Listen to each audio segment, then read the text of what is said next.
This morning, a drone hit a nuclear power plant. Not a military base, not an oil refinery, not a warship. A nuclear power plant, the Arab world's only one. And the world has not yet fully processed what that means. Welcome to the Intel Room. What you're about to hear happened hours ago, and by the time most people understand the full weight of it, the decisions that determine what happens next will already have been made. Stay with me for the next 20 minutes. Because this is not a story about a fire at a power plant. This is a story about a line that has just been crossed. A line that every military strategist, every nuclear safety expert, and every world government agreed would never be crossed. And what happens when the rules everyone assumed would hold forever suddenly do not? Before we go any further, drop a comment right now. Did you wake up this morning knowing a drone had struck a nuclear power plant in the Middle East? Because if you did not, you are about to understand why you should have known, and why the Intel Room exists. There is a place in the western desert of Abu Dhabi, 225 kilometers from the capital, close to the Saudi border, sitting on the edge of the Persian Gulf, called Barakah. Barakah means blessing in Arabic. It took 12 years to build. It cost $20 billion. It was constructed with the help of South Korea, whose engineers and nuclear scientists worked alongside Emirati technicians to build something that had never existed anywhere in the Arab world before: a nuclear power plant. 4 pressurized water reactors, the same technology used in the most advanced nuclear facilities in France, in South Korea, in the United States. Designed to the highest international safety standards, reviewed and certified by the International Atomic Energy Agency. Capable of generating 40 terawatt-hours of clean electricity every single year. That number matters. 40 terawatt-hours is approximately 25% of the UAE's entire electricity needs. It is the equivalent of the total annual power demand of Switzerland, every hospital in Dubai, every air conditioning unit running against the desert heat in Abu Dhabi, every desalination plant turning salt water into drinking water across a nation of 10 million people. 25% of all of it, powered by 4 nuclear reactors in the western desert. The UAE built Barakah because it understood something that most countries only learned later, that in a region defined by oil, nuclear energy was the strategic insurance policy, the hedge against a future where fossil fuel revenues declined, the foundation of an energy-independent Gulf state that could keep its lights on regardless of what happened to oil prices or global energy markets.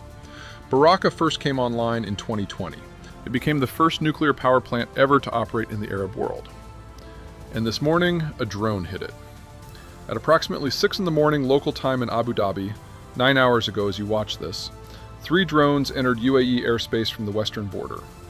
3 drones, coming from the direction of Yemen, or possibly from an Iranian asset positioned somewhere in the western approaches.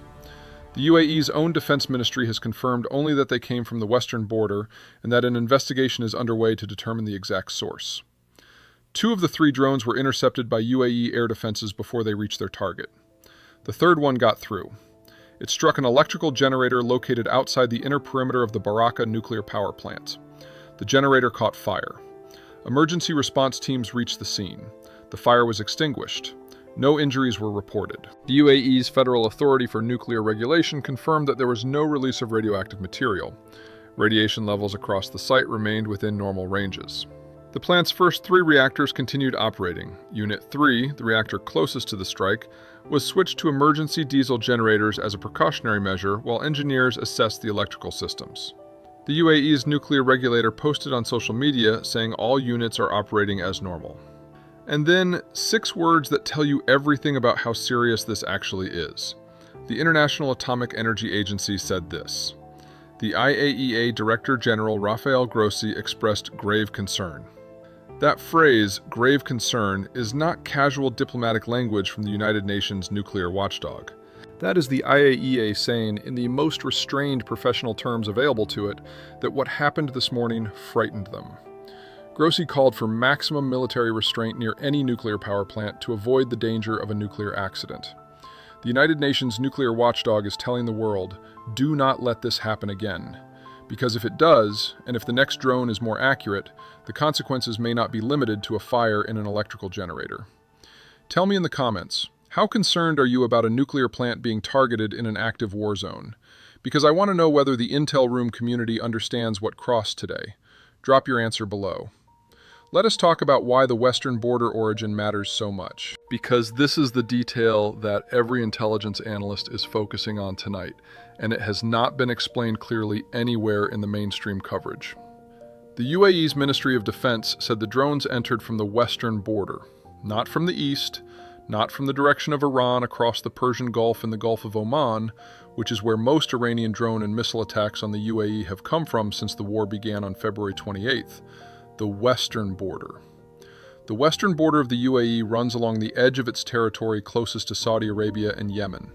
It is the direction from which Houthi rebels, Iran's most powerful proxy force in the region, have historically launched attacks. The same Houthis who claimed in 2017 to have targeted Barakah when it was still under construction, a claim that Abu Dhabi denied at the time. The Houthis are an Iranian-backed armed movement that has spent years developing long-range drone and missile capabilities specifically for striking Gulf targets.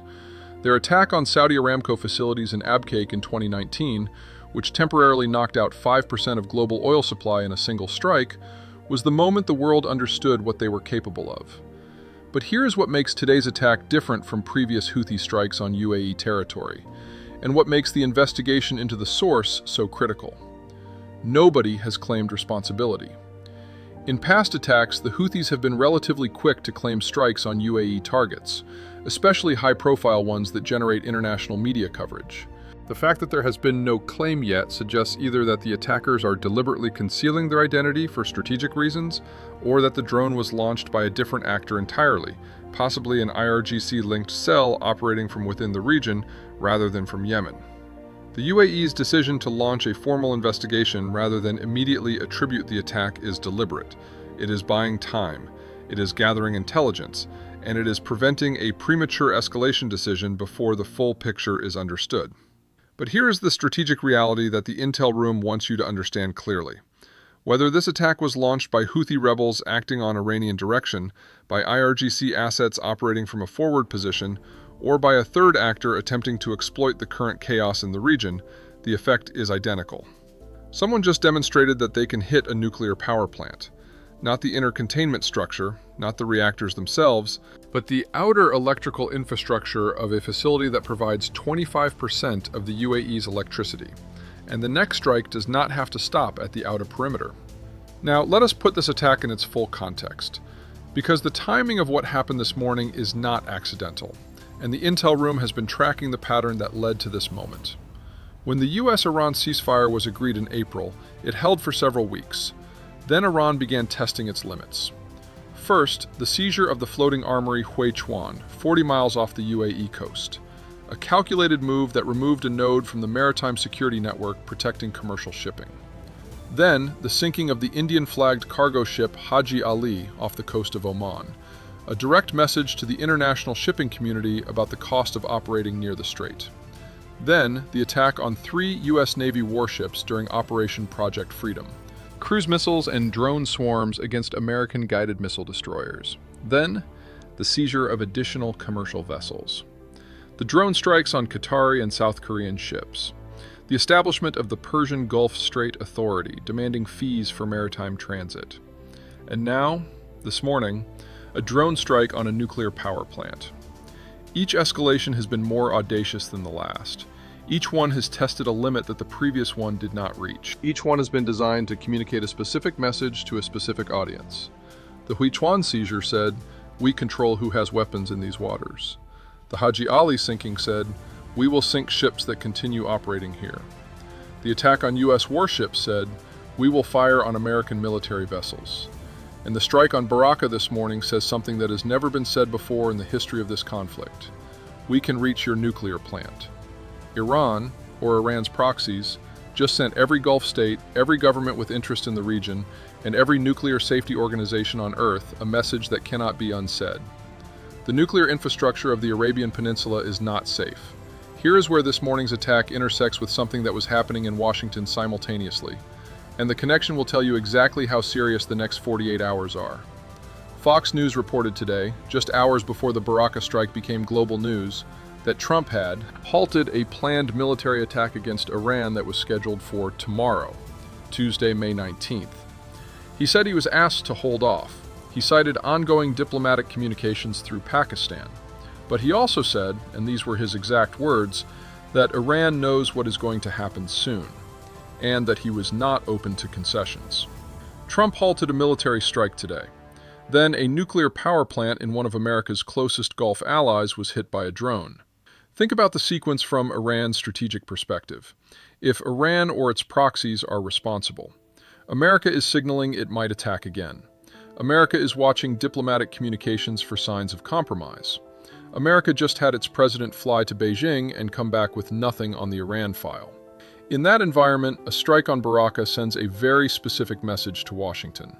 You are thinking about attacking us. Look what we just hit. Look what we can hit next. Do you want to find out what a drone attack on a nuclear plant looks like when the drone reaches the containment structure instead of the electrical generator? This is coercive signaling.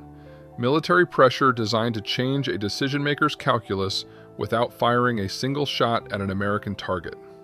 And it may be the most dangerous message Iran, or its proxies, has sent since the war began. Tell me in the comments, do you think this drone strike will make Trump more likely or less likely to launch the military attack he halted today? Because that question is the most important one in geopolitics right now, and I want to know what the Intel Room community thinks. Let us talk about what a nuclear accident at Barakah would actually mean, because this is the scenario that the IAEA's grave concern statement is pointing toward, and the Intel Room will not leave it unsaid just because it is uncomfortable. The Barakah plant uses pressurized water reactor technology. This is the most common reactor design in the world, and it is considered among the safest. It is fundamentally different from the graphite-moderated design that failed catastrophically at Chernobyl in 1986. A direct hit on Barakah's containment structures by a modern precision drone does not automatically mean a Chernobyl-scale event. But it does not mean nothing either. The worst-case scenario, which nuclear safety engineers at the IAEA spend their professional lives designing systems to prevent, involves a strike that damages the cooling systems of an operating reactor. Without adequate cooling, reactor cores can overheat. In the most extreme cases, that process leads to partial or complete core meltdown. Barakah is located 225 kilometers west of Abu Dhabi, but the Persian Gulf is a small enclosed body of water. A significant radiological release at Barakah would affect not just the UAE, but Qatar, Bahrain, Kuwait, the eastern coast of Saudi Arabia, and potentially Iran's own southern shoreline. The Gulf states, Saudi Arabia, Qatar, the UAE, Kuwait, Bahrain, would face a radiological contamination event in waters they use for desalination. The drinking water supply of tens of millions of people across the most energy-rich region on Earth would be at risk. This is why the IAEA Director General chose the words grave concern, not because today's strike reached the inner containment, but because today's strike proved that drones can reach the facility, and the next one might be aimed differently. The line has been crossed. Not the catastrophic line, not the Chernobyl line, but the line that separates a war where nuclear plants are off limits from a war where they are not. And once a line like that is crossed, it is extraordinarily difficult to reestablish. The international reaction to this morning's strike has been swift, and in several cases more alarmed than the official UAE statements might suggest. Sheikh Abdullah bin Zayed, UAE Deputy Prime Minister and Foreign Minister, called the IAEA Director General personally within hours. He called it a breach of international law. He stressed the UAE's full right to respond to terrorist attacks and to take all measures necessary to protect its security and citizens. That language, full right to respond, is not standard diplomatic language after a minor incident. That is a government preparing its allies and the international community for the possibility of a significant military response. World leaders across multiple continents began issuing condemnations throughout the morning. Every statement used the same framework. This is unacceptable, the attackers will be held responsible, nuclear safety is a red line. But here is the problem with all of those condemnations. Nobody knows officially who to hold responsible. The investigation is ongoing. The Western border origin raises questions that have not yet been answered. And until there is a credible attribution, a government, an organization, a specific launch site, the international community's condemnations are directed at an empty chair. That ambiguity is almost certainly deliberate. If Iran ordered this strike through a proxy, the Houthis, an IRGC-linked cell in the region, it can deny direct involvement while still sending the message. If the Houthis acted with some degree of operational independence, Iran can claim it does not control every action of every allied group. Plausible deniability is one of the most powerful tools in asymmetric warfare, and whoever launched those drones this morning used it expertly. The UAE knows who did this. American intelligence knows who did this. The IAEA almost certainly has its own assessment. But the official investigation timeline, the formal attribution process, creates a window during which Iran can communicate its message while avoiding the immediate military response that formal attribution would trigger. There is one more dimension of this story that the intel room needs you to understand, because it changes the entire strategic picture of the Middle East going forward. Before today, there was an unspoken rule in this war. It was never written down, it was never formally agreed between the parties, but it existed in the behavior of every actor, the US, Iran, Israel, the Gulf states, the Houthis, as a shared understanding of what was off limits. Nuclear infrastructure was off limits. Not because anyone signed a treaty saying so, but because the consequences of a nuclear incident in the Gulf, the radiological contamination, the global economic disruption, the potential for the conflict to spiral into something no actor could control, were so severe that even Iran's most aggressive military planners understood that crossing that line would invite a response that could end the Islamic Republic. That shared understanding held for nearly 3 months of war. This morning, it did not hold. A drone reached Barakah, and now every military planner in every government with interests in this region is recalculating. Every red line is being redrawn. Every assumption about what is and is not off limits in this conflict is being questioned. The United States has military assets in the region. American personnel are stationed at bases across the Gulf. The U.S. Navy is enforcing a blockade of Iranian ports. If Iran, or Iran's proxies, have demonstrated willingness to strike nuclear infrastructure, the question that American military planners are asking tonight is this: what other infrastructure did we assume was off limits that might not be? Trump halted a military attack today. A nuclear plant was hit tonight. He said Iran knows what is going to happen soon. The next 48 hours will tell us whether what happened at Barakah this morning accelerates this war toward the confrontation that has been building since February 28th, or whether it produces the kind of alarm that brings both sides back to the negotiating table before something irreversible happens. The IAEA director said grave concern. He called for maximum military restraint. That language, in the controlled, precise vocabulary of international nuclear diplomacy, is as close to saying we are terrified as the IAEA is permitted to get. There are 4 reactors at Barakah. 3 of them are operating normally tonight. 1 is running on emergency diesel generators. And somewhere in the western approaches of the UAE, the investigation is underway to find out exactly who sent 3 drones toward the Arab world's only nuclear power plant this morning. 2 of them were stopped, 1 was not.